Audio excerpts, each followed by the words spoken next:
Lagi shalom. Puji Tuhan.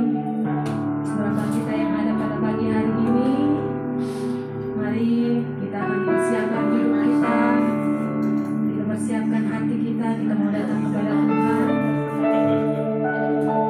Sebelum kita mulai ibadah kita, saya undang jemaat semua untuk bangkit berdiri.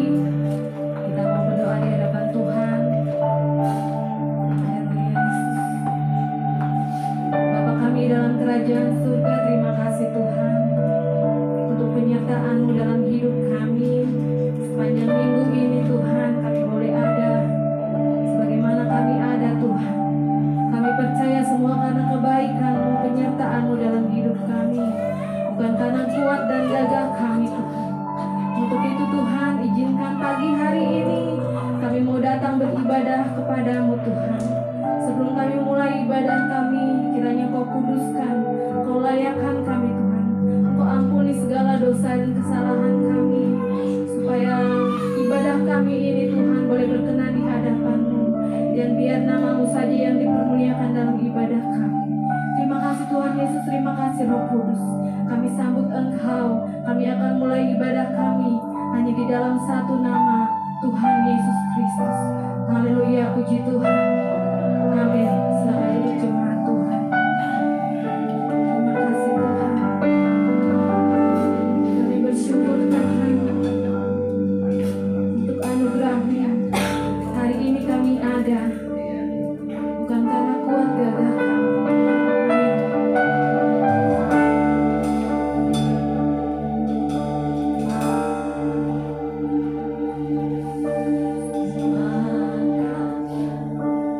Amin.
pagi hari ini.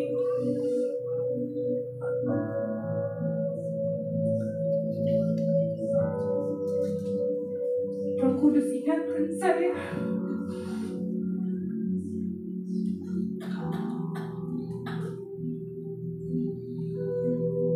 ada satu kejadian beberapa minggu terakhir. Kita dihebohkan dengan berita Los Angeles, kota Los Angeles habis terbakar, saudara. Itu adalah tempat kediaman para artis Hollywood di sana. Sehari sebelum kejadian, saudara, mereka mengadakan acara yang bernama Golden Globes. Di situ ada 15 penghargaan yang dibagikan.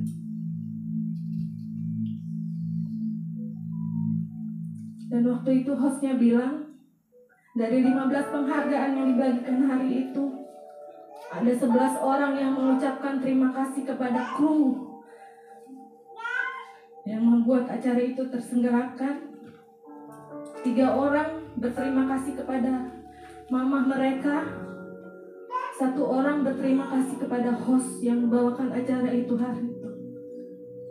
Dan hostnya bilang 0 yang bilang terima kasih kepada Tuhan. Dia bilang tidak aneh kalau kota ini, kota Los Angeles, kota yang tidak bertuhan. Ngeri, saudara. Dan 1 hari setelah acara itu, Tuhan nyatakan kemuliaannya. Kota itu habis dibakar.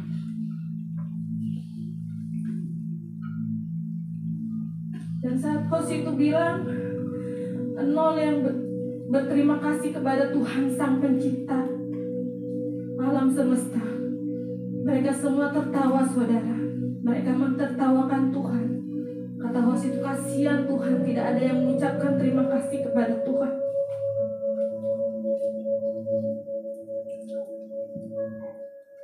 Dan kalau sampai hari ini kita beribadah dengan tenang di tempat ini, Tuhan masih melindungi kota kita, kota Kerawang. Kita masih bernapas, kita masih bisa makan enak, kita masih bisa bernapas setiap harinya dengan keadaan tubuh yang sehat. Tidak ada ketakutan, tidak ada penderitaan, tidak ada kelaparan di kota kita. Semua karena penyertaan Tuhan. Karena kita semua adalah orang-orang yang bisa mengucapkan terima kasih kepada Tuhan. Amin, saudara. Kita ada hari ini bukan karena kuat kita, tapi karena kebaikan Tuhan.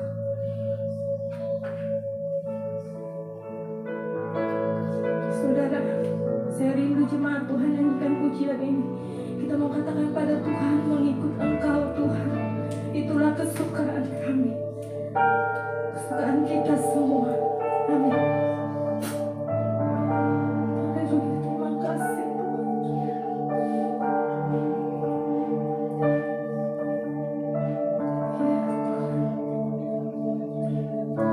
mengikut Yesus, itulah kesukaan kami. Terima kasih.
28 ayat 20 Tuhan berjanji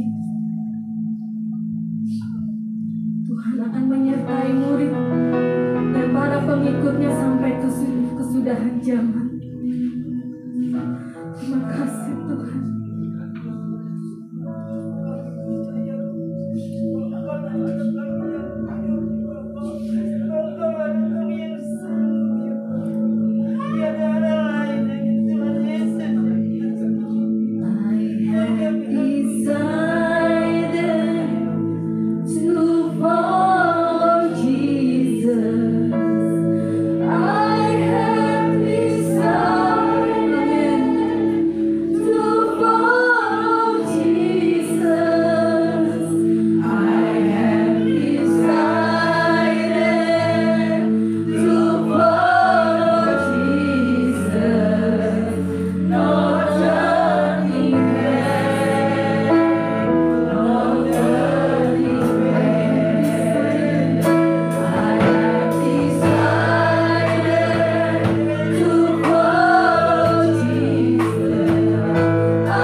mengingkari Engkau.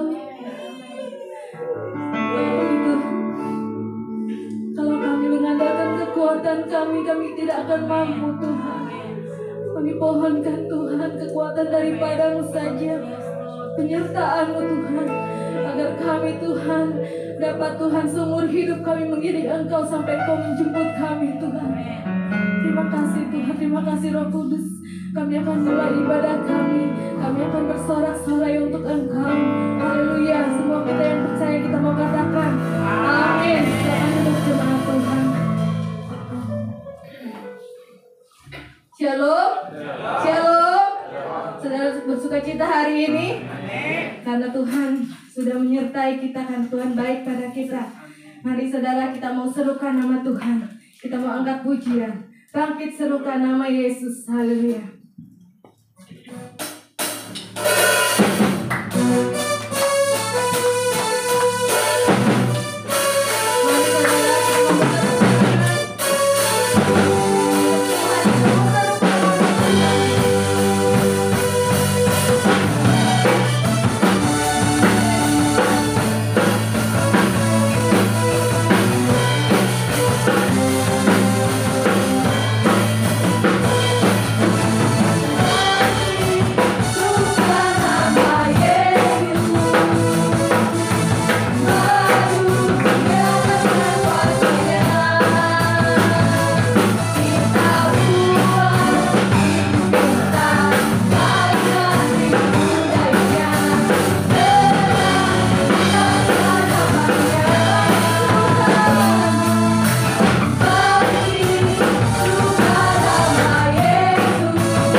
Tuhanku maha besar, Tuhan kita maha kuasa, amin.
hanya nama Yesus di atas segala nama, saudara. Saudara, kita mau persiapkan hati kita, kita mau persiapkan hidup kita. Kita akan mendengarkan firman Tuhan. Kita mau mendengar janji-janji Tuhan untuk setiap kita murid-muridnya. Amin. Terima kasih Tuhan.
Kami percaya Bapa bahwa kami adalah anak-anak perjanjian yang daripada Engkau.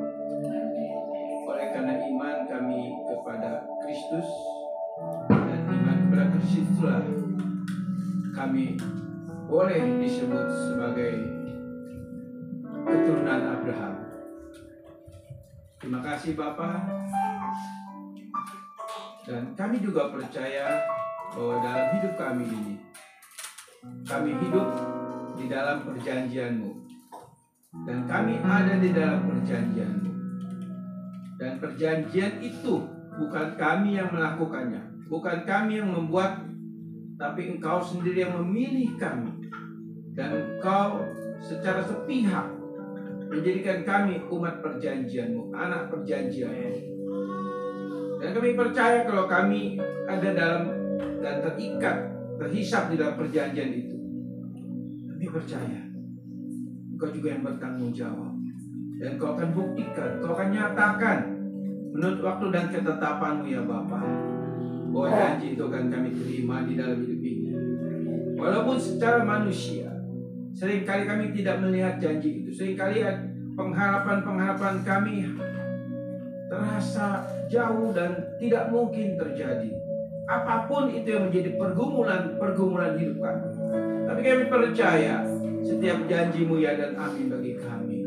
Dan kami percaya ketika kami tetap mengimani dalam pengertian mempercayai bahwa janji-Mu itu ada pada kami dan kami ada di dalamnya. Kami percaya Kau akan buktikan bahwa itu ada bagi kami. Makasih Bapa. Urapi kami semua, khususnya pakai hamba-Mu, kuduskan hamba-Mu oleh kuasa darah Yesus. Beri kekuatan buat hamba-Mu saat berdiri di atas mimbar ini Bapa, agar hamba bisa menyampaikan pesan Tuhan dengan benar. Dan meminta urapan Roh Kudus memberi kekuatan dan kemampuan bagi hamba untuk berdiri di tempat ini. Terima kasih Bapa, dalam nama Yesus kami berdoa. Amin. Shalom. Silakan duduk saudara. Saudara yang kasih dalam Tuhan, kita akan baca Kejadian pasal 12 ayat 1 sampai 3. Di dalam Kejadian 12 ayat 1 sampai 3 ini saudara, ada dua hal penting yang saudara dan saya harus kita pahami saudara. Yang pertama, ayat 1 itu bicara perintah ya.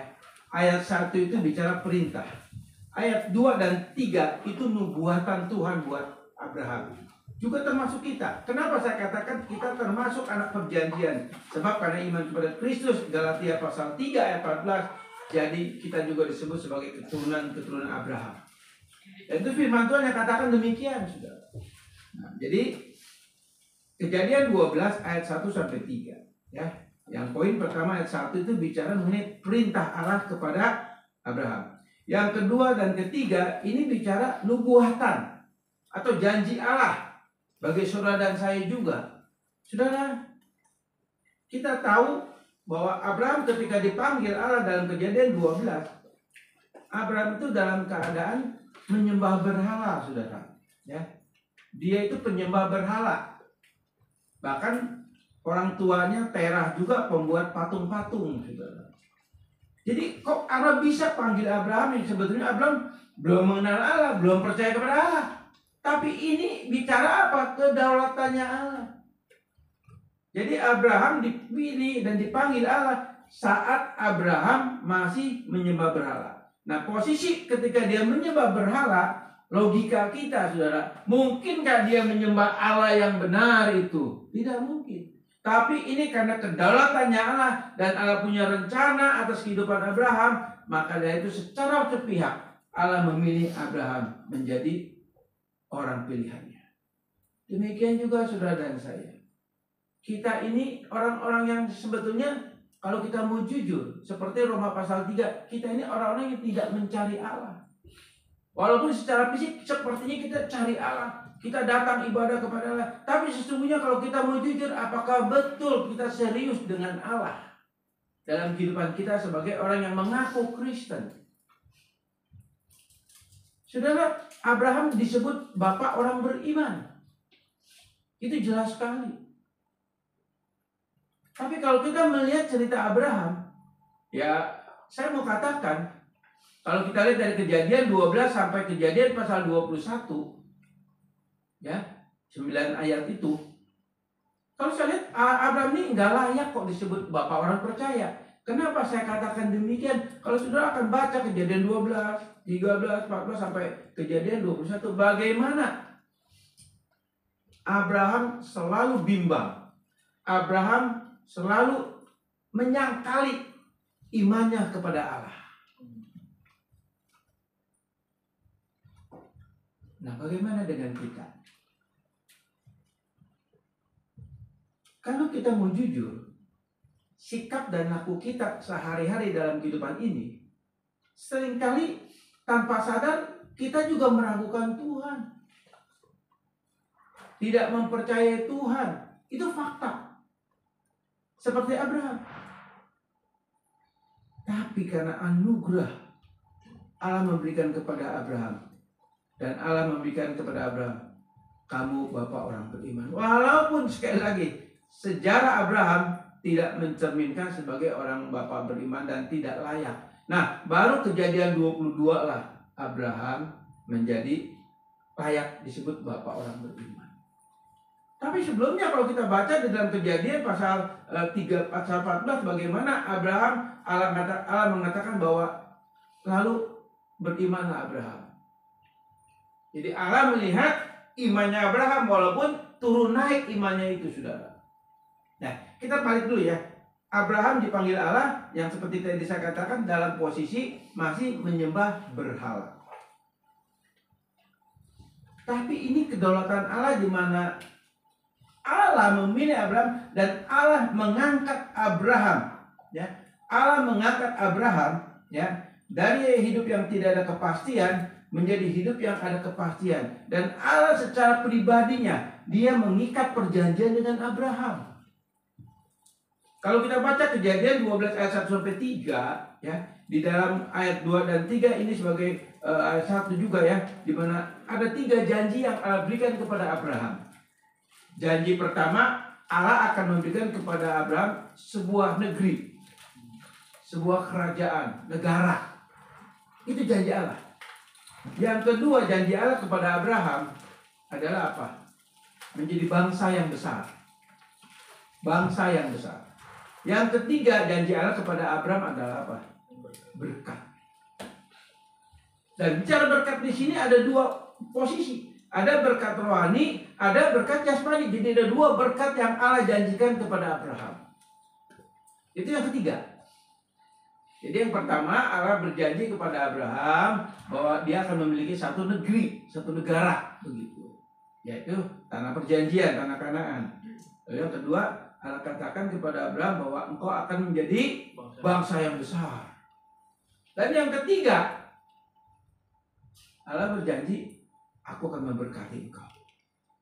Berkat rohani, berkat jasmani. Bicara berkat rohani di sini berkat apa? Berkat rohani di sini dari dimana? Dari keturunan Abraham lahirlah Juru Selamat, Mesias, Yesus Kristus. Dari keturunan Abraham.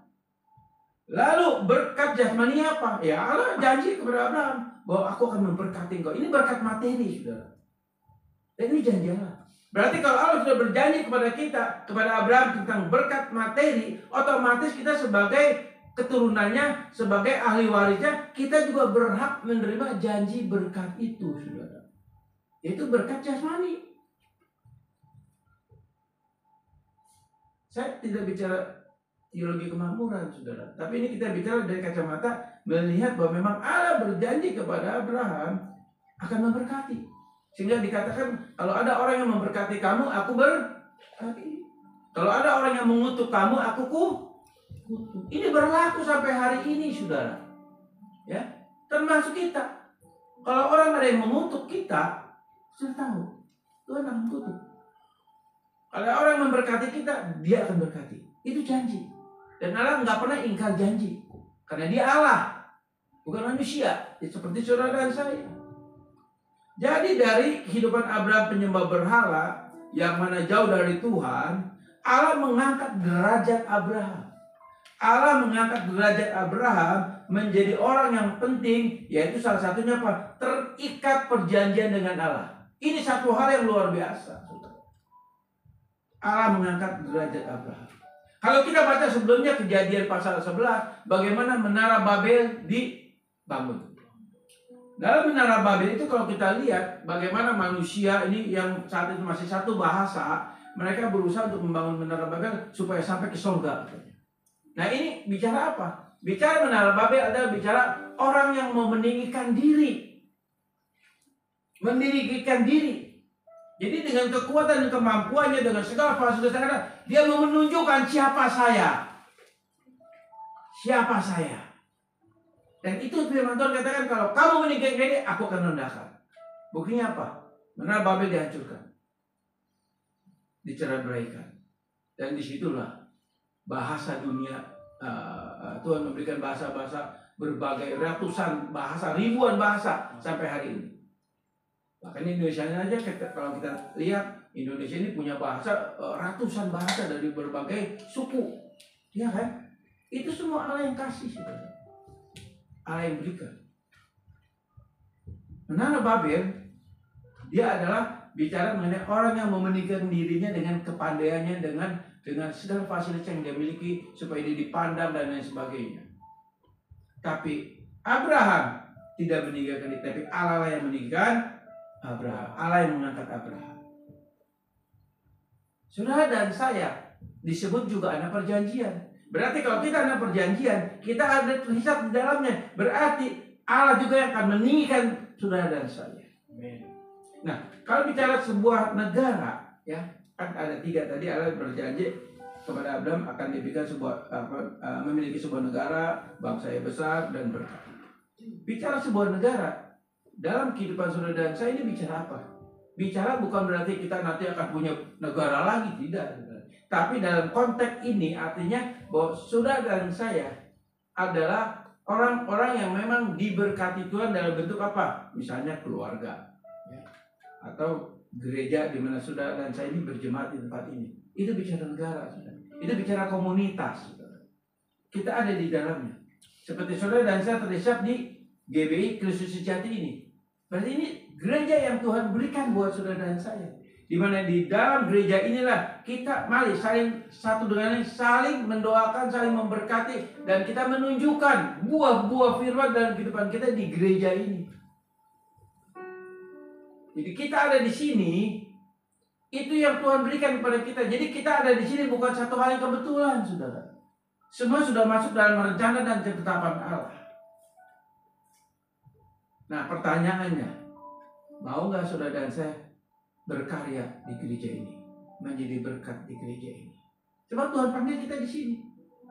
Kalau bicara keluarga, saudara ya, Allah juga berjanji kepada Abraham, dia akan berikan keluarga yang besar, bangsa yang besar. Saudara, kalau kita bicara bangsa yang besar ini, kita tahu Abraham terima janji Allah itu selama 25 tahun. Ketika dia keluar dari Ur Kasdim, ya, di mana saat itu Abraham berusia 75 tahun dan Sarah berusia 65 tahun. Dan di situ Allah berjanji bahwa engkau akan memiliki keturunan yang besar dari rahim Sarah. Dari rahim Sarah. Dan kalau kita baca dalam Kejadian pasal 12 sampai pasal 18, 4 kali Allah berjanji kepada Abraham. Dan 4 kali Allah berjanji kepada Abraham bahwa engkau akan melalui rahim Sarah, engkau akan memiliki keturunan. Tapi faktanya apa? Abraham gak percaya, saudara. Abraham gak percaya. Kata siapa percaya? Tidak. Abraham tidak percaya kepada janji Allah. Abraham tidak percaya kepada janji Allah. Bahkan kalau kita lihat dalam pasal 16, bagaimana akhirnya Abraham dan Sarah sepakat untuk mengambil Hagar sebagai istrinya, sebagai madunya. Karena Abraham pikir, si Sarah pikir juga, mungkin Allah memberikan keturunan lewat rahim Hagar. Dan memang pada saat itu, budaya saat itu, Dimana kalau seorang istri, dia pasti punya budak wanita. Dan budak wanita itu sama juga punya dia sepenuhnya ada dalam otoritas kekuasaan daripada Sarah. Jadi mau diapain juga bisa. Dan Abraham juga sebagai suami berhak untuk memiliki Hagar. Dan kita tahu akhirnya apa? Kejadian pasal 16. Itu setelah Allah berjanji yang kedua kali, Abraham tetap nggak percaya. Akhirnya, oh iya mungkin Allah kasih Hagar sehingga lewat rahim Hagar lahirlah perjanjian. Jadi Abraham dan Sarah punya solusi buat Allah. Abraham dan Sarah punya pola pikir yang salah. Dan dia memaknai janji itu ya mungkin dari rahim Sarah itu.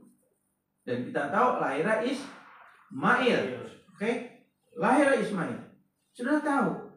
Ketika Hagar melahirkan Ismail, 13 tahun Allah nggak menjumpai Abraham. Setelah lahir Ismail ya, 13 tahun Allah berdiam diri. 13 tahun Allah tidak mendatangi Abraham. Coba saudara bayangin, 13 tahun bukan waktu yang sebentar, betul? Allah marah. Saya yakin Allah bukan darah tinggi, saudara, enggak darah tinggi ya. Nah, kenapa Allah 13 tahun tidak berfirman kepada Abraham, tidak mendatangi Abraham? Ini satu misteri yang saudara dan saya kita harus renungkan.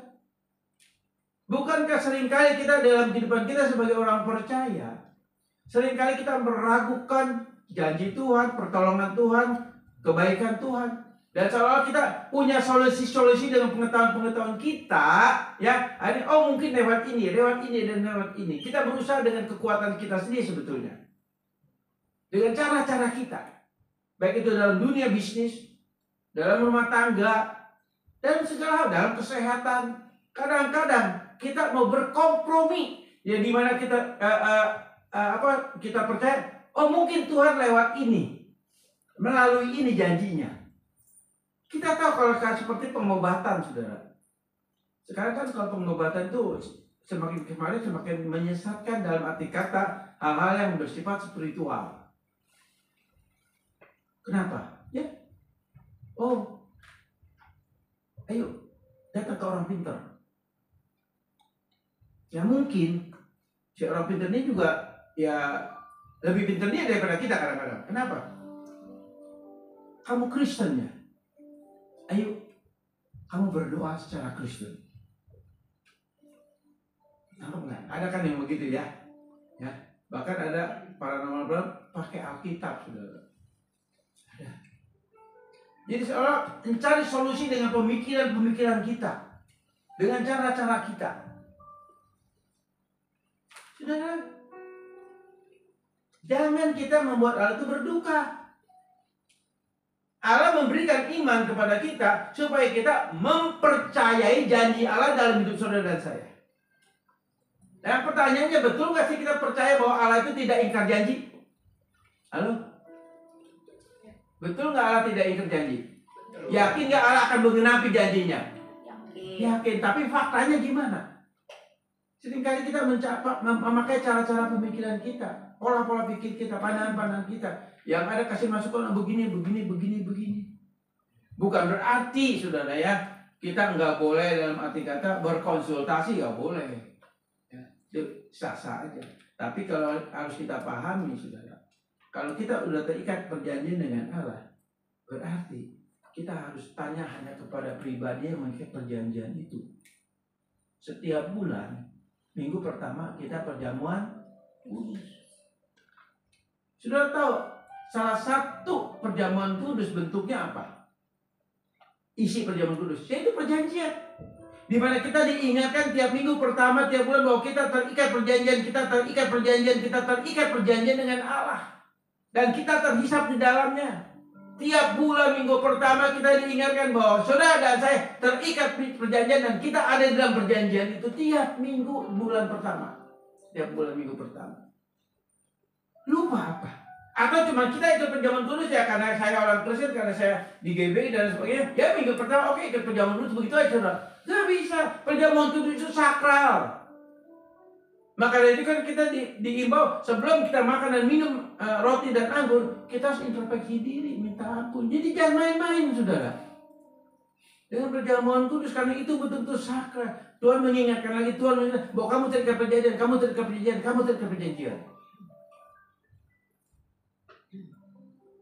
Dalam dunia bisnis, saudara, seringkali kan kita mencari ketika kita punya masalah yang mentok dan lain sebagainya, seringkali kita pakai cara-cara manusia kita. Betul? Kadang-kadang, oh caranya begini, cara begini. Tapi sebelum itu kita berdoa, Tuhan tolong, aku percaya Tuhan campur tangan. Tapi faktanya kita bicara Tuhan campur tangan, tapi faktanya kita yang ngerjain sendiri. Kita sendiri melakukannya. Ide-ide kita, bukan idenya Tuhan lagi. Nah itu seperti Abraham.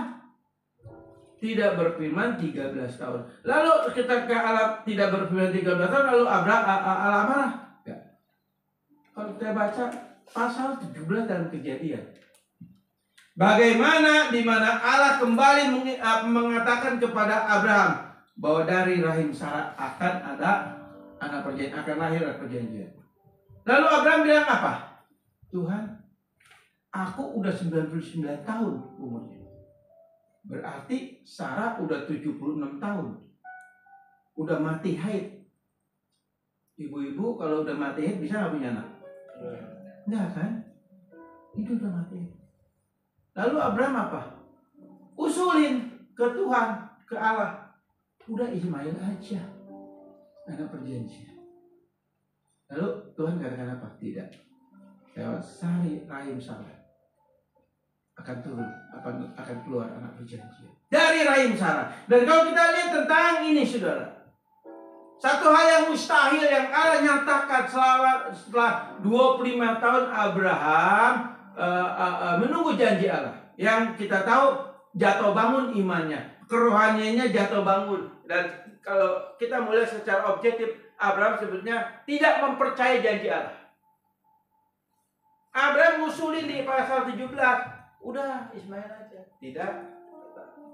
Aku tetap lewat rahim Sarah akan lahir seorang anak perjanjian. Nah, konteks ini saudara ya. Kalau kita melihat bagaimana Allah meregenerasi ya. Bagaimana Allah meregenerasi Abraham dan Sarah.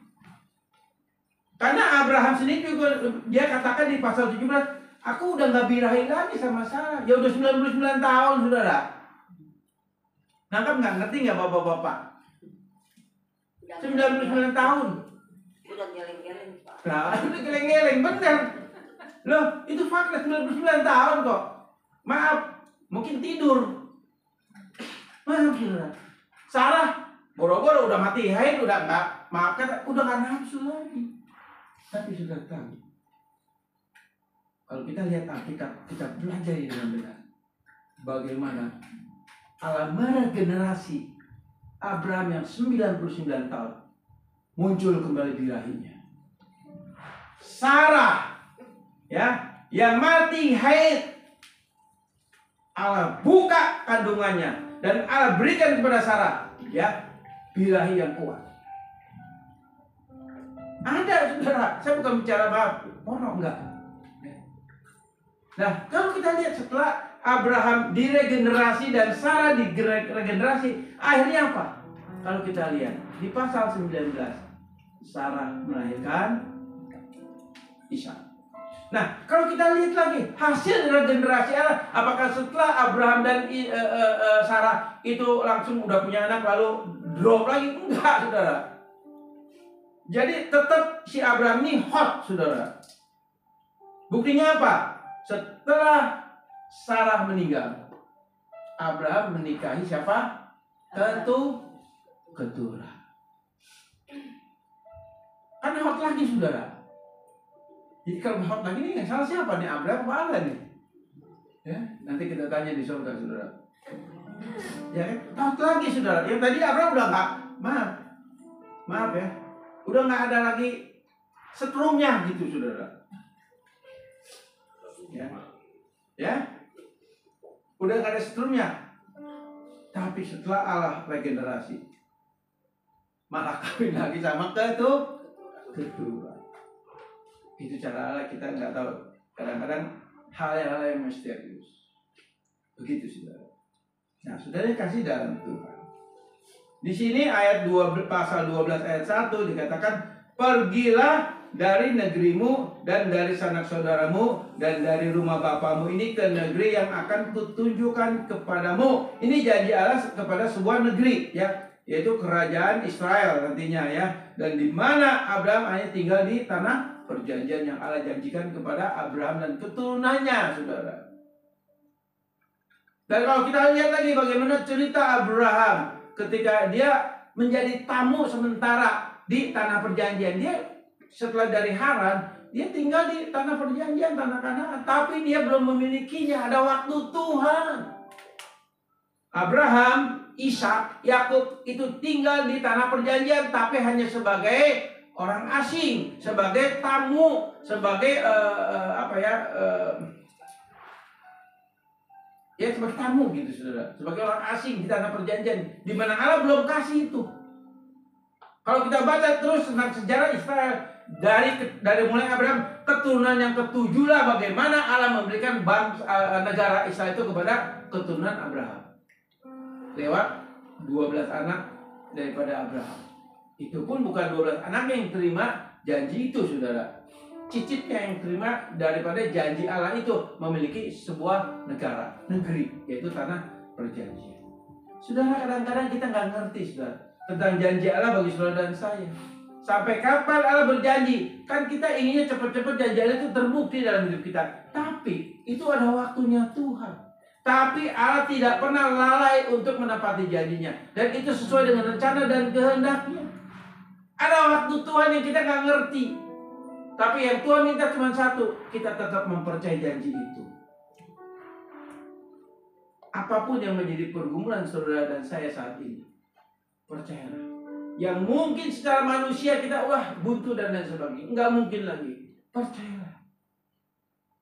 Kita harus mempercayai Dia, buat tidak lalai untuk mendapat janji. Dia akan buktikan, Dia akan nyatakan. Dan itu menurut waktu Tuhan, bukan waktu kita. Yang mungkin kita berpikir, oh Tuhan sekarang aja, saya lagi butuh, saya perlu dan lain sebagainya. Tapi Tuhan lebih tahu, saudara, pada saat mana Tuhan kasih saudara saya, baik itu berkat, baik itu keturunan, ya, ada waktunya Tuhan. Kita belajar dan mengerti dan memahami tentang janji Allah ini, saudara. Nah, saudara, kalau kita lihat dari Kejadian pasal 12, ya, dari Ibrani pasal 11, di mana dikatakan di Ibrani pasal 11 ayat 8, di mana dikatakan, coba bisa ditanya dulu nggak Ibrani pasal 11 ayat 8? Ya. Ibrani pasal 11 ayat 8.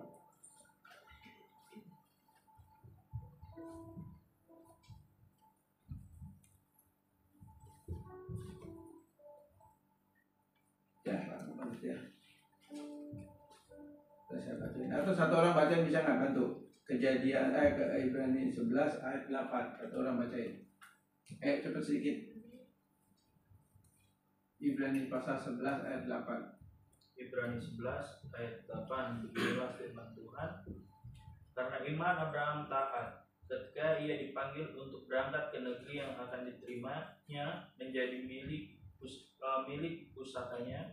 Lalu ia berangkat dengan tidak mengetahui tempat yang ia tujui. Nah, Ibrani 11 ayat 8. Karena iman Abraham taat. Nah, dalam bahasa aslinya itu bukan taat, tapi mentaati. Jadi kata kerja. Di sini kata benda, saudara. Yang benar adalah Abraham mentaati panggilan Tuhan, mentaati kata kerja. Artinya apa? Dia bertindak, dia jalan, walaupun dia nggak tahu tanah perjanjian itu di mana. Dan kalau kita baca ayat 13, di mana sampai Abraham mati pun tanah perjanjian itu belum diberikan kepada Abraham, belum diberikan, saudara. Nah, pada keturunan yang ketujuh lah keturunan Abraham menerima janji itu. Jadi semua ini kembali lagi, saudara, ya. Seperti bagaimana kita, di mana kita terikat perjanjian dengan Allah, dan disitulah kita harus tahu dan harus mengerti bahwa janji itu pasti. Cuma masalahnya waktu Tuhan yang kita nggak ngerti, tapi kita diberikan iman untuk tetap mempercayai itu janji Allah, ya dan amin, pasti ada dan akan terjadi. Nah, karena di sini dikatakan Ibrani 11 ayat 8, Abraham mentaati. Jadi ini kata kerja, artinya apa? Di mana Abraham bertindak, tetap pegang janji Allah. Walaupun kita tahu dia jatuh bangun tentang janji Allah. Dia seringkali tentang janji Allah ini, dia hilang kepercayaannya. Bahkan kalau kita lihat dalam Kejadian pasal 18, bagaimana Allah kembali keempat kali berkata kepada Abraham, dan Sarah itu mendengarnya bahwa aku akan memberikan seorang anak lewat dari Sarah. Dan kita lihat Kejadian pasal 18 bagaimana Sarah mentertawai janji Allah. Sarah mengejek Allah, mentertawai. Lalu Allah tegur Sarah, kenapa kamu ketawa? Oh enggak ketawa. Saudara, mana bisa sih kita bohongin Allah? Betul nggak? Dia tahu. Bahkan dalam kehidupan saudara dan saya, apapun di hadapan Allah, hati kita ini sangat transparan dan tidak ada yang bisa tersembunyi di hadapan Allah. Tidak ada yang tersembunyi, sebab Allah melihat hati kita. Nah, demikian juga saat ini saudara dan saya, kita beribadah, kita memuji, menyembah, mendengar firman Tuhan. Dia tahu betul nggak hati kita saat ini terbuka untuk firman. Betul nggak hati kita ini haus dan lapar akan firman Tuhan. Betul nggak kita ini butuh firman Tuhan. Saudara, renungan firman yang dibawakan kurang lebih 40-50 menit ini, saudara. Ya, nggak mungkin saudara dan saya bisa menyerap semuanya. Tapi ada momentum prima yang akan menjadi berkat buat saudara. Dari durasi 40-50 menit ini, di mana saudara mungkin cuma 1 menit saudara nangkep berkat firman itu dalam diri saudara. Dan itulah yang akan menjadi momentum prima. Itu yang akan membawa saudara untuk menikmati berkat Tuhan, untuk menikmati janji Allah. Kalau kita nggak respon begini, susah saudara. Nggak bisa saudara. Ya, nah saudara, tema saya adalah mana temanya? Janji Allah. Ya, Janji Allah. ya, Allah pasti mengenapi janjinya. Ya, Allah pasti mengenapi janjinya. Penetapan janji Allah terhadap Abraham. Ya, penetapan janji Allah terhadap Abraham. Ketika Allah kata menetapkan, ya, artinya apa? Artinya itu udah menjadi keputusan Allah buat saudara dan saya, buat Abraham. Kalau Allah udah tetapkan, berarti janji itu akan menjadi kenyataan, akan menjadi kebenaran. Demikian juga saudara dan saya. Allah sudah berjanji dalam hidup kita. Bahkan setiap bulan minggu pertama, terus Allah mengikat perjanjian. Artinya apa? Dalam perjanjian itu, kalau kita melihat kita ada di dalamnya, itu ada 2 berkat yang Tuhan janjikan kepada kita. Yang pertama berkat rohani, anugerah keselamatan. Yang kedua berkat materi, juga itu janji Allah bahwa kita juga akan menikmati, akan mengalami berkat materi. Nah, masalah berkat materi, kita jangan punya pemikiran si A punya mobil 1, si B punya mobil 2, si A punya rumah 3, saya masih ngontrak, misalnya begitu saudara. Nah saudara, ya, kita jangan melihat berkat Allah itu yang materi itu bukan seperti itu. Sebab ketika Allah memberkati saudara dan saya dalam hal materi, itu Allah tahu persis kapasitas dan kualitas rohani saudara dan saya. Ada orang percaya yang dipercayakan oleh Allah mungkin duit triliunan saudara. Ada yang dipercayakan ratusan miliar. Ada yang dipercayakan cuma puluhan miliar. Ada yang dipercayakan cuma ratusan juta. Kita nggak ngerti. Tapi itulah berkat yang Tuhan berikan kepada saudara dan saya sesuai dengan kapasitas rohani saudara dan saya. Nggak bisa kita, Tuhanku dia gini, saya ingin seperti itu. Nggak bisa, itu udah hak prerogatifnya Tuhan. Jadi berkat itu tetap ada. Tapi sekali lagi, berkat yang Allah janjikan kepada setiap saudara dan saya itu berbeda-beda sesuai kapasitas rohani saudara dan saya. Itu berbeda saudara. Itu berbeda. Nah saudara, Kita lihat ya. Kejadian 12 ayat 2 ya.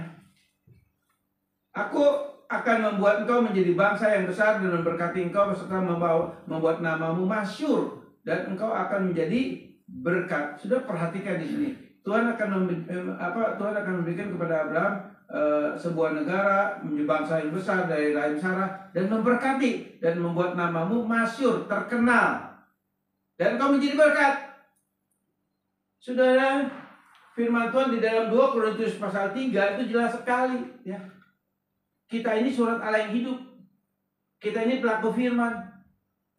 Jadi, ketika kita menjadi pelaku firman dalam kehidupan kita, justru pelaku firman buah firman yang kita lakukan itu yang membuat nama kita terkenal, membuat nama kita menjadi cerita-cerita yang menyenangkan, yang memuliakan Tuhan, jadi berkat begitu, saudara. Jangan jadi orang tersebut menjadi batu sandungan, nggak jadi berkat.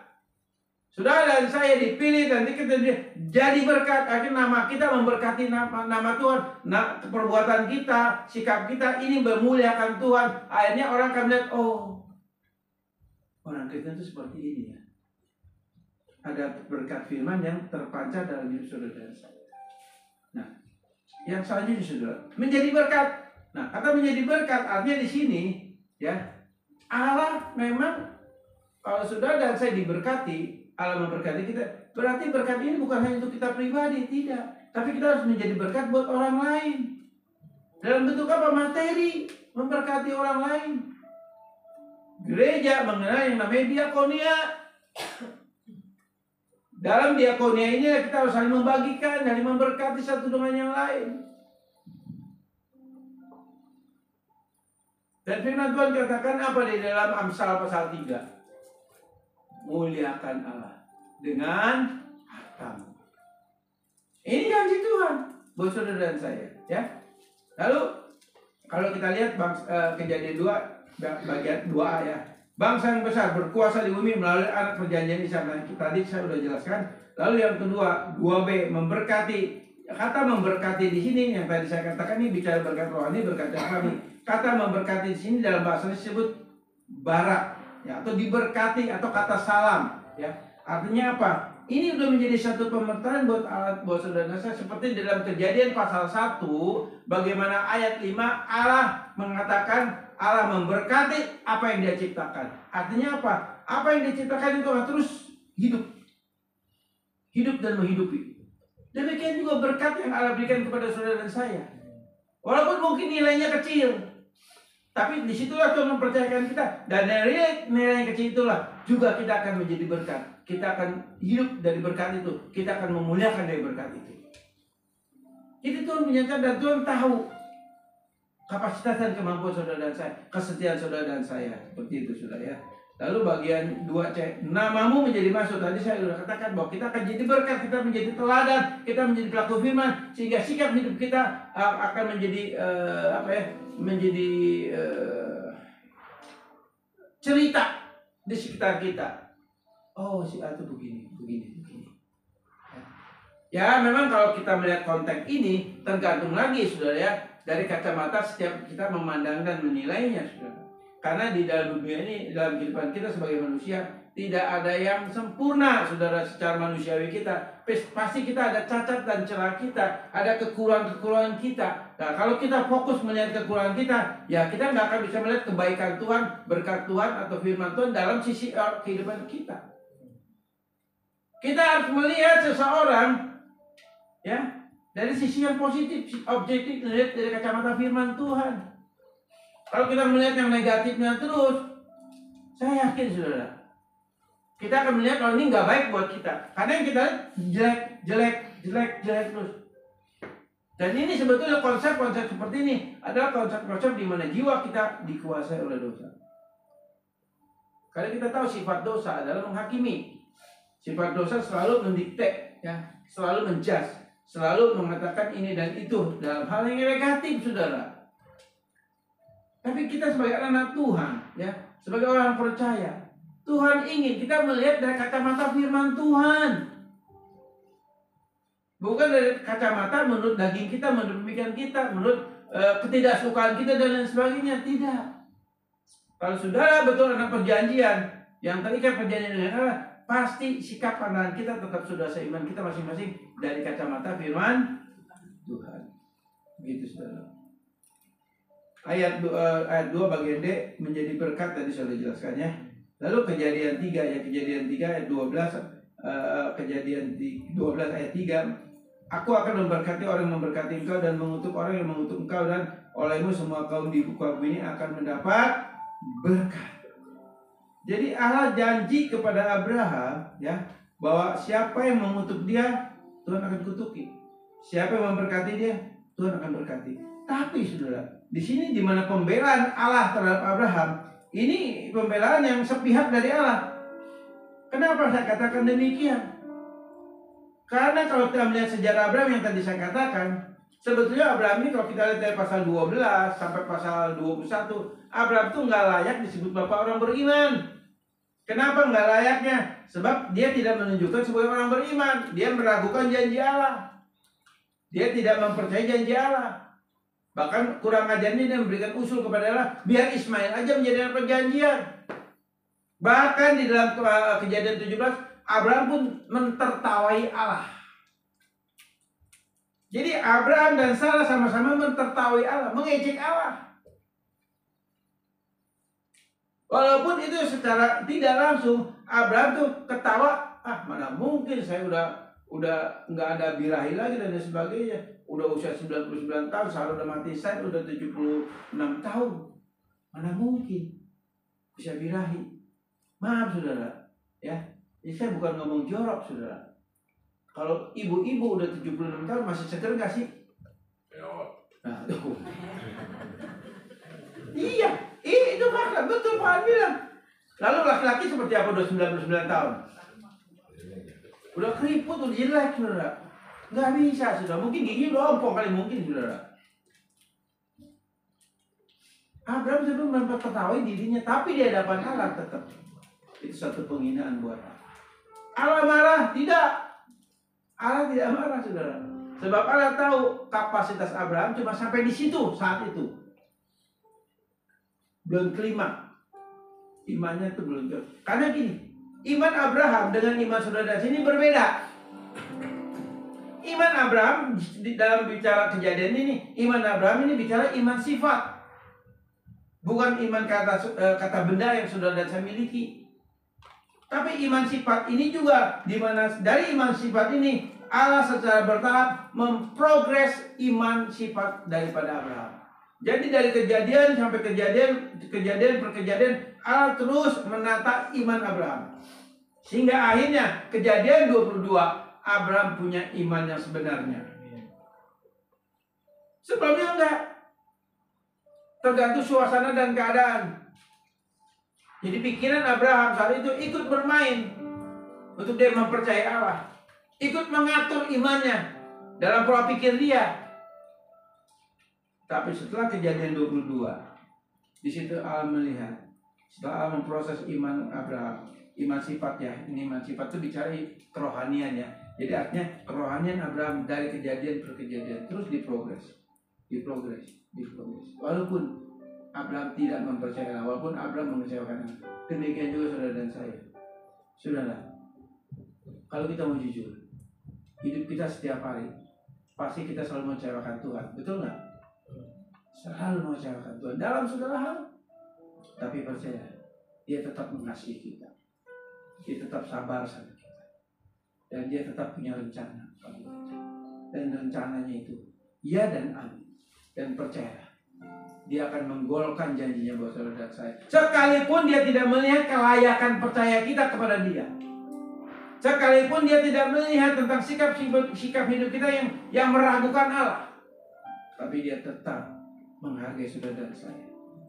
Karena Dia tidak bisa mendustai diri sendiri. Karena Dia sudah menetapkan, menentukan saudara dan saya terikat dalam perjanjian itu, berarti Dia bertanggung jawab apapun yang terjadi dalam hidup saudara saya. Separah apapun kita, jatuh bangun kita dalam dosa, tapi Allah tetap menghargai kita. Allah tetap menjaga kita. Itu pasti. Sebagaimana Abraham contohnya. Jatuh bangun dan lain sebagainya. Bahkan kurang ajar yang ngambil Hagar dia menjadi istrinya. Dan lahirlah Ismail yang tidak sesuai rencana Allah. Keputusan yang vital. Keputusan yang fatal maksud saya. Keputusan yang fatal yang Abraham lakukan. Sehingga akhirnya apa? Sampai hari ini Israel dan negara perang terus. Karena Abraham. Tapi Allah tetap memelihara Abraham. Allah konsisten. Saudara, Allah memilih saudara dan saya. Kita terikat dalam perjanjiannya. Bukan Allah lihat karena kita baik. Ya, perhatiin, bukan karena kita baik. Bukan karena kita hafal firman. Bukan karena kita betul-betul jadi teladan dan contoh. Tidak, Allah lihat itu semua. Sebab di mata Allah saudara dan saya ini sampah. Ya, tapi tetap Dia menghargai kita. Sebab kita orang pilihannya. Dan Dia sudah tetapkan itu. Dan kalau Allah sudah tetapkan itu, nggak mungkin penetapan Allah bisa tertukar. Nggak mungkin penetapan Allah hanya cari pilihan lain, enggak. Saya sering katakan, kita bisa salah pilih nggak, saudara? Tuhan bisa salah pilih? Enggak. Dia tidak bisa. Juga bagaimana Allah memilih Saul, Raja Saul, saudara. Kita bicara Raja Saul. Raja Saul menjadi raja pertama di Israel, itu bukan pilihan Allah. Karena kehendak bangsa Israel. Allah enggak pilih. Kalau Daud, Allah pilih Daud. Sehingga Daud dikatakan sahabat Allah dan kekasih Allah. Tapi Allah tahu kan Daud ini enggak bagus, saudara. Sifatnya itu jelek, saudara. Daud ini enggak bagus. Satu, dia pendendam, saudara. Bahkan sampai matinya pun Daud ini dendam sama Yoas. Sampai dia katakan kepada Salomo, kalau engkau jadi raja nanti, jangan lupa, jangan sampai si Yoas ini, tua bangka ini, mati dalam keadaan wajar. Dia harus mati dalam keadaan berdarah. Dan akhirnya apa? Salomo dibunuh sama Salomo. Itu pesan dari Daud. Dan yang kedua sifat Daud itu apa? Dia nggak suka orang cacat.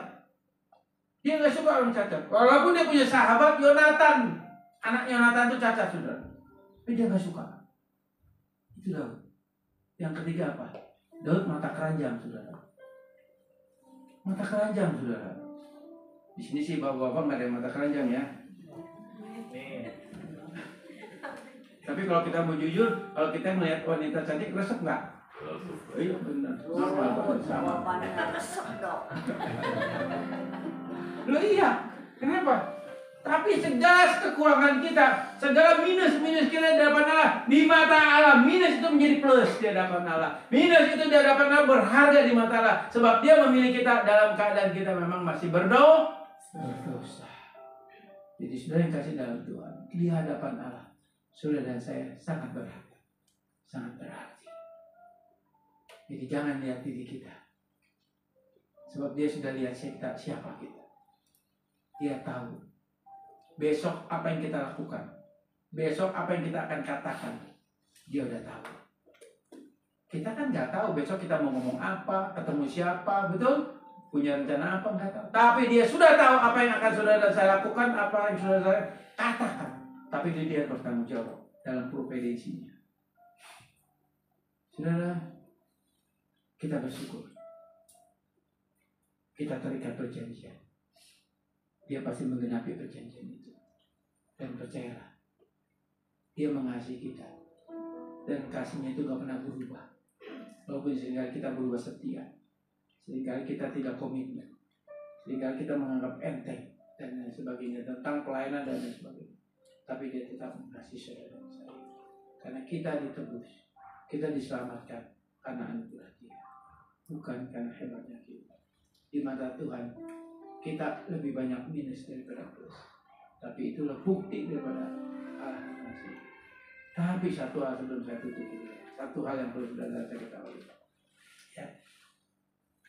Walaupun Allah melihat kita minus, enggak ada plusnya sebenarnya. Tapi kita yang terikat perjanjian dengan Allah. Pasti kita punya natur rohani yang sudah suci dan kudus. Itu ada di dalam 1 Yohanes 3:9. Kamu sudah suci, sudah kudus, dan kamu tidak bisa berbuat dosa lagi. Yaitu natur kita udah nggak bisa berbuat dosa. Natur jasmani kita masih bisa berbuat dosa. Kita tahu Allah lihat natur rohani kita, bukan natur jasmani kita. Natur jasmani di hadapan Allah sudah nggak dihitung lagi. Walaupun kita ini banyak cacat dan celah, tapi dia natur rohani kita yang sudah dilahirkan. Ini yang berharga di mata Allah. Nah saudara, seorang yang sudah dilahirkan itu pasti salah satunya apa? Punya kegelisahan rohani. Apa itu kegelisahan rohani? Dia akan selalu bergumul. Salah satunya dia selalu bergumul dengan kelemahan-kelemahan dia. Pertanyaannya, apakah sudah bergumul dengan kelemahan saudara? Kita ini punya pergumulan, kita ini punya kelemahan juga. Mungkin kelemahan saya ada 5, saudara mungkin ada 2. Tapi dengan 5 itu saya selalu bergumul supaya saya tidak jatuh dalam dosa. Itu ada buahnya, itu bergumul. Tapi saudara tahu itu punya kelemahan, tapi saudara nggak pernah bergumul dengan kelemahan itu. Tanda tanya besar. Jangan-jangan saya bukan orang perjanjian. Sehingga nanti dia datang yang kedua kali. Aku tidak kenal engkau, menyala engkau membuat kejahatan. Walaupun sekalipun punya jabatan sebagai pendeta, sebagai gembala, enggak jaminan saudara. Lihat diri kita, ada enggak kegelisahan rohani untuk kita bergumul dengan kelemahan kita. Dan pergumulan itu bukan 1 hari seminggu, bukan seminggu sekali, tidak. Tapi setiap detik saudara saya akan selalu bergumul dengan kelemahan itu. Kita bergumul dan bergumul. Itu kita harus bergumul, enggak mungkin enggak. Itu pasti. Karena Roh Kudus yang ada di dalam natur kita itu mengingatkan kita, dan kita pasti ingat, saya punya kelemahan ini. Kita bergumul supaya tidak jatuh dalam dosa. Lalu pertanyaannya, kelemahan itu apakah bisa hilang? Nggak bisa. Nggak bisa. Sampai kapan? Sampai tubuh daging kita ini kembali ke tanah dan menjadi tanah dan debu. Itu kelemahan tetap ada. Dan itu Allah izinkan. Supaya kita tetap bersandar terus kepada Tuhan. Itu tujuannya. Supaya kita bersandar. Kalau saudara berkata, saya nggak punya kelemahan, wah hebat saudara. Yesus aja bergumul di taman Getsemani. Bergumul ya loh, ya. Dia Allah yang telah menjadi manusia dan memakai tubuh manusia. Tapi dalam natur manusiawinya, Yesus juga punya kelemahan. Kelemahannya apa? Takut. Ya kan? Salah satu takut. Dan ketika taman Getsemani, Yesus takut. Sehingga dia tawar-menawar sama Tuhan. Kalau bisa, jangan mati di kayu salib. Dia tawar. Tapi akhirnya ketika dia bergumul, biar kehendakmu yang jadi. Demikian juga saudara dan saya. Saya punya kelemahan mungkin 5. Mungkin 10. Mungkin saudara cuma 1. 2, 3, 4. Pertanyaan saya, setiap hari kau bergumul nggak dengan kelemahan itu? Itu salah satu bukti kita orang perjanjian. Kita bergumul, dan bergumul. Banyak kelemahan. Dan saya bergumul dengan itu. Saya kadang-kadang sudah di rumah, ketika kadang-kadang di kamar mandi, kadang-kadang ketika saya doa pagi, jam 4, saya kadang-kadang teriak, saudara. Nggak tahu istri saya dengar nggak, anak saya dengar nggak tahu. Kadang saya teriak, betul-betul teriak, Tuhan tolong saya. Itu ekspresi saya dengan kelemahan saya. Tuhan tolong saya. Sebab saya sadar itu yang terus menjadi alarm buat saya untuk saya tetap bergantung kepada Tuhan. Jadi kelemahan-kelemahan dosa itu Tuhan tetap izinkan ada, supaya saudara dan saya tetap bergantung dan berharap kepada Tuhan, tetap mengandalkan Dia. Dan firman Tuhan di dalam Yeremia 17 ayat yang ke-7-8 dikatakan apa? Diberkatilah orang yang mengandalkan Tuhan, yang menaruh harap kepada Tuhan. Jadi kita akan diberkati sama berharap dan berharap. Kita nggak bisa hilang kelemahan kita.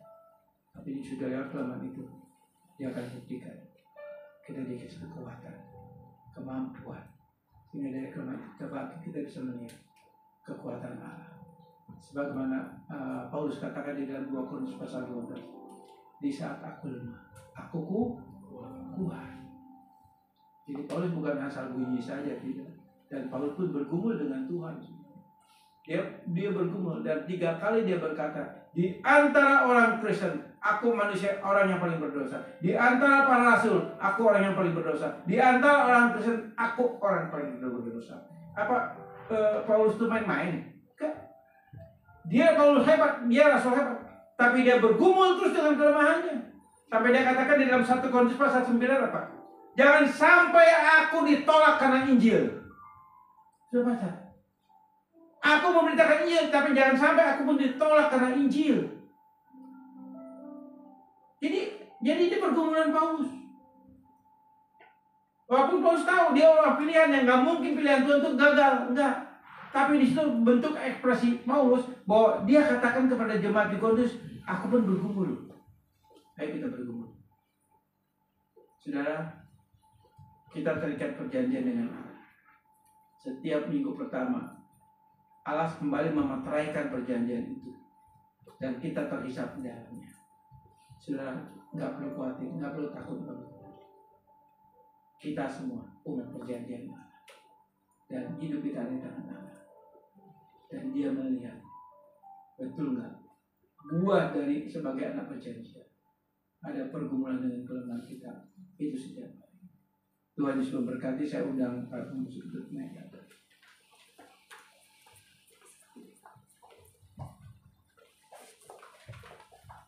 Saya undang saudara untuk bangkit berdiri. Kita akan nyanyikan satu lagu, tak usah takut, Allah besertaku. El Shaddai, El Shaddai, El Shaddai.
Dia akan genapi janji itu, saudara, dan saya menyembah dan menetapkan.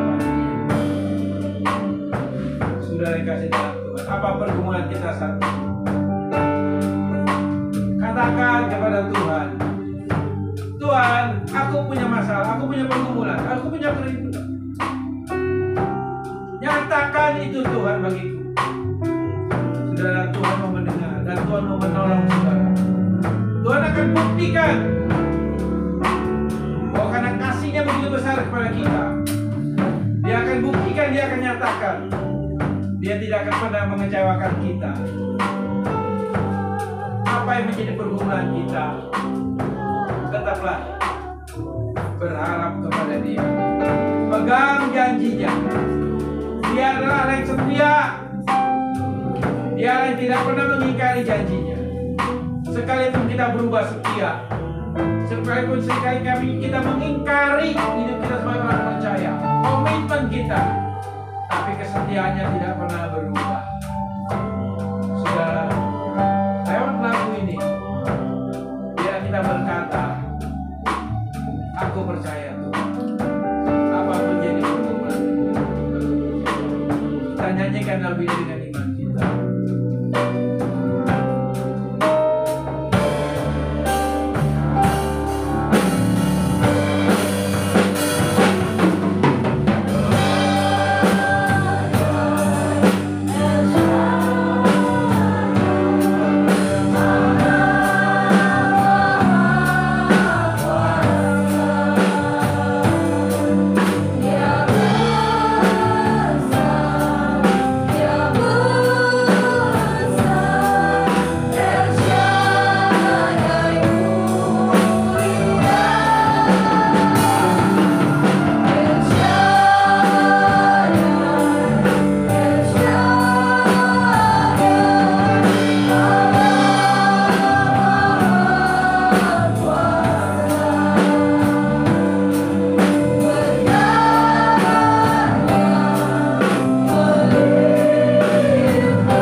Untuk itu Tuhan, beri kami kekuatan untuk tetap setia memegang janji-janji-Mu dalam hidup kami. Dan biar janji-Mu digenapi dalam hidup kami Tuhan. Terima kasih Tuhan. Kami alaskan doa kami ini Tuhan hanya di dalam nama Tuhan Yesus Kristus. Haleluya, puji Tuhan. Amin. Silakan duduk jemaat Tuhan. Terima kasih untuk kebenaran firman Tuhan yang sudah diberitakan oleh Bapak Gembala. Terima kasih Om. Biar Tuhan semakin memberkati pelayanan dimanapun Om berada, dimanapun pelayanan yang sudah Tuhan kirimkan. Terima kasih. Nah, saudara, pengumuman gereja hari Jumat kita akan ada pool. Soal tempat nanti akan diumumkan di gereja. Hari Jumat akan ada pool di gereja jam 7 malam. Mari kita semua mau datang ke pool kita, biar kita bisa saling sharing, saling menguatkan satu sama lain, dan kita semakin bertumbuh di dalam Tuhan. Amin. Sebelum kita menutup ibadah kita, mari sebentar kita akan persiapkan persembahan kita. Yang bertugas saya persilakan untuk maju ke depan. Sebelumnya kita berdoa. Terima kasih Tuhan Yesus, di penghujung ibadah kami Tuhan, kami akan belajar memberikan persembahan kami Tuhan. Kiranya kukuduskan Kau layakan persembahan kami Tuhan. Dan persembahan ini menjadi persembahan yang hidup, yang berkenan kepadamu Tuhan. Terima kasih Tuhan. Kami alaskan doa kami siap memberi hanya di dalam nama Tuhan Yesus Kristus. Haleluya, puji Tuhan. Amin. Pujian.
terimalah dengan iman.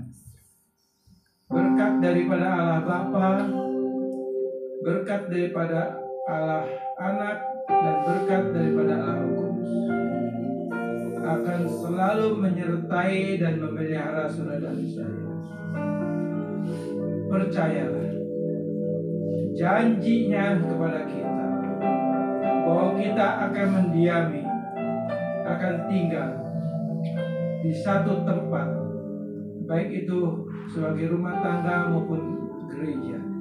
Disitulah kita harus berbuah. Amin. Dan juga janjinya bahwa keturunan-keturunan kita akan melihat kemuliaan Allah dinyatakan. Dan percayalah, kalau saat ini kita yang masih mendambakan seorang anak dan keturunan, percayalah, janji Tuhan ya dan amin. Dia bisa kau percaya, tapi kau butuh waktu untuk menunggu waktu Tuhan itu. Dan percayalah, janji berkatnya ya dan amin. Apapun yang kita alami saat ini, Tuhan akan ubah kekeringan menjadi kelimpahan. Dan percayalah, berkat yang Tuhan berikan kepada saudara dan saya nanti, dengan berkat ini juga kita akan memuliakan namanya. Yang percaya katakan amin.